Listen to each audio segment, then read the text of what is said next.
All right, Matt, we're going to get your passport picture. I'm about to become a citizen of another country. That's really loud. Except I haven't left the United States. Congratulations. I'm in Key West, also known as the Conch Republic. Is the Conch Republic a real country? Oh, absolutely.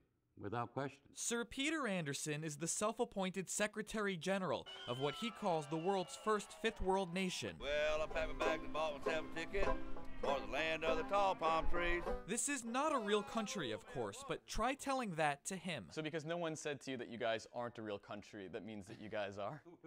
Well, absolutely. When the United States didn't object to our sovereignty after 12 years, by the most stringent international standard, they lost any right to do so.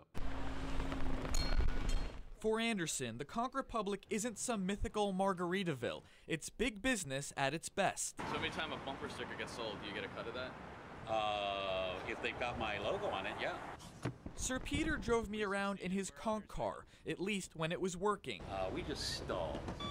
Later, he pointed out a plaque commemorating the secession. And those are our founding fathers, Dennis Wardlow, our George Washington. And just like in George Washington's US of A, capitalism is alive and well in the so-called Conch Republic. It's treated Sir Peter well. He's trademarked all sorts of slogans and bumper stickers, but most of his money comes from selling real-looking passports out of his house. For $100 a pop, you can become a citizen like I did. For an extra $10,000, you can even become an ambassador, able to hobnob with the world's elite, according to his website. Where does the money from the passports go?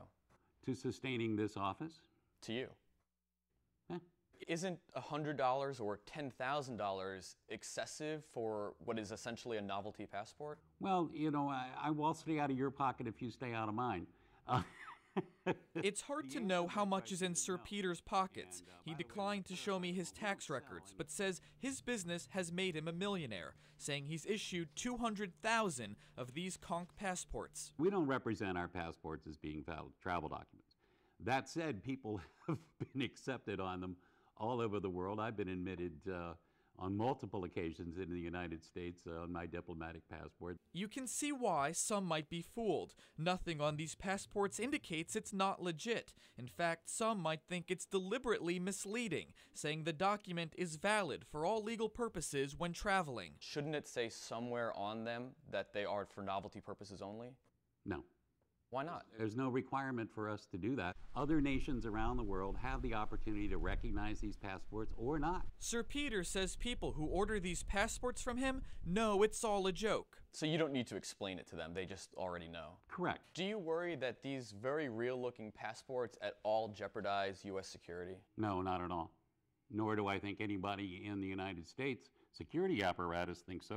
Our cameras caught stacks of applications in Sir Peter's office which appear to be coming from overseas, this one coming from Nigeria. I asked the mayor of Key West about this. Why in the world would a Nigerian pay $100 for a souvenir passport? That's not real.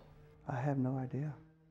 If they wanted a counterfeit passport, they'd go make themselves one. Which apparently they're doing. In fact, there's such a demand for knockoff Conch passports that Anderson had to issue a warning on his website. Do you worry that people overseas will apply for this passport in the hopes of gaining false citizenship to the United States? We've had that situation occur when we have become aware of people who are brokering our passports to their countrymen with exactly that idea in mind, that this is some magic door, back door into the United States of America. We discourage that perception in every way that we can.